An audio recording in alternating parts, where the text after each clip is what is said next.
And to him was given. To him was given dominion. Dominion would also be recognized as a kingdom. Rulership over something, Over which a would be a kingdom. kingdom. Glory and a kingdom or sovereignty. That all the peoples, nations, and men of every language might serve him. His dominion is the everlasting dominion which will not pass away, and his kingdom is one which will not be destroyed. So this is referring specifically to that kingdom that was cut out without hands. Absolutely. And when did this kingdom appear? In the days of the feet, At the end of the 2300. which would be after the Roman Empire Right. came to an end, would be during the time that the horn with eyes and a mouth is still speaking, Yes. correct? Mm-hmm. Now that horn has no power over territory at that time, though. He doesn't. Wasn't his dominion taken away before? When was his dominion taken away? 1869. Yeah. When Oh, okay, I got it. Okay. That's fine. You're right. all right. Dennis knows a lot, but there's still some he All right. can learn.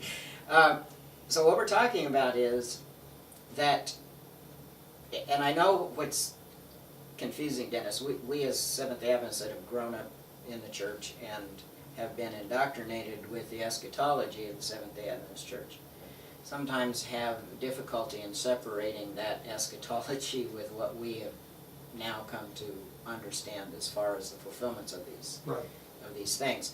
As Seventh-day Adventists, we're taught that this happened in... You mean there's a fiction section in the Adventist belief system? Yes. We're taught that this occurred in 1798 when the Pope was taken prisoner by Berthier, the general of Napoleon. But in fact, when we look back in history, the papacy did not lose control over the papal states until the Italian government annexed Basically confiscated the papal states. the papal states. And that happened in 1869, 1870.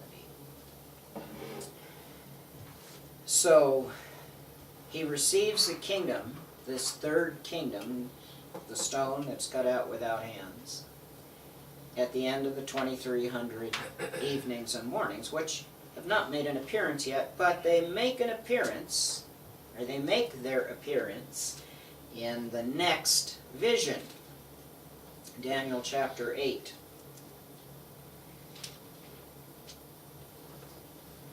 Daniel chapter 8 starts out with a root in time, and that's R-O-O-T, where we have the kingdom of Medo-Persia and the kingdom of Greece doing battle with each other, represented as a ram and a he-goat. Why do we have a ram and a he-goat represented as the root or the beginning of a prophecy concerning the third kingdom, which does not make its appearance until the kingdoms of the feet? Well, that's very simple to answer, and it is because the time period that they are connected to, in other words, the time period which reveals when this third kingdom appears, the count starts during the kingdom of Medo-Persia, 457 BC. It starts at the same time that the 77s start. So we have this time period which includes the second kingdom and the third kingdom. And the time on this time allotment that is given to or decreed for the second kingdom is 490 years of the 2300 years. At the end of the 2300 years, we are told that the holy people will be vindicated, or God will be vindicated. When Israel failed and rejected their king for the second and final time, God did not have a kingdom on this world. He had people who were still true to him, people who believed in him, people who were willing to give their life for what they believed to be the truth, a love for the true God. But as far as a corporate body, a kingdom, there wasn't one. The truth has been preserved throughout this dark time by faithful people who have been actuated by the Spirit of truth, And we can see the this in, Holy Spirit of God. and we won't obviously do it now, but this, you can find that part of it in Revelation 12. That's right. Therefore, God is not vindicated, so to speak, until God has a kingdom, a corporate body here on earth, through which the accomplishment of the restoration of righteousness will be accomplished. And not unlike the time when Christ was born on earth and Herod found out that there was a baby boy that was destined to do great things. The misunderstanding ran Satan and his kingdom wide of this and world deep. would do everything in his power to eliminate. Yes, and Larry, it's interesting that you say that, because all of us here who have committed our lives to God and have committed to learning the truth, to finding the truth, to being led by the Holy Spirit, the Spirit of truth, and to become the righteousness of God through the knowledge of truth and the practice of truth, as Jesus taught us,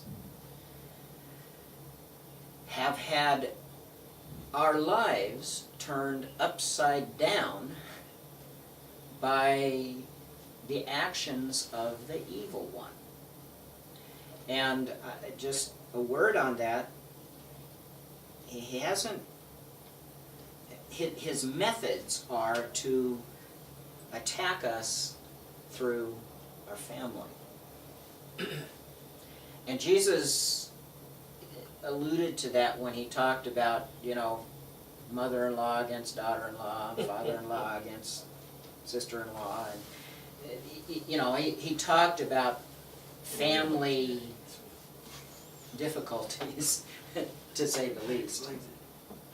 And what we have found is that when we totally commit to learning from God and becoming what He has appointed us to be, the devil doesn't just say, oh, okay, well, I'll scratch them off my list and I'll work on the rest of them, they're a lost cause. No.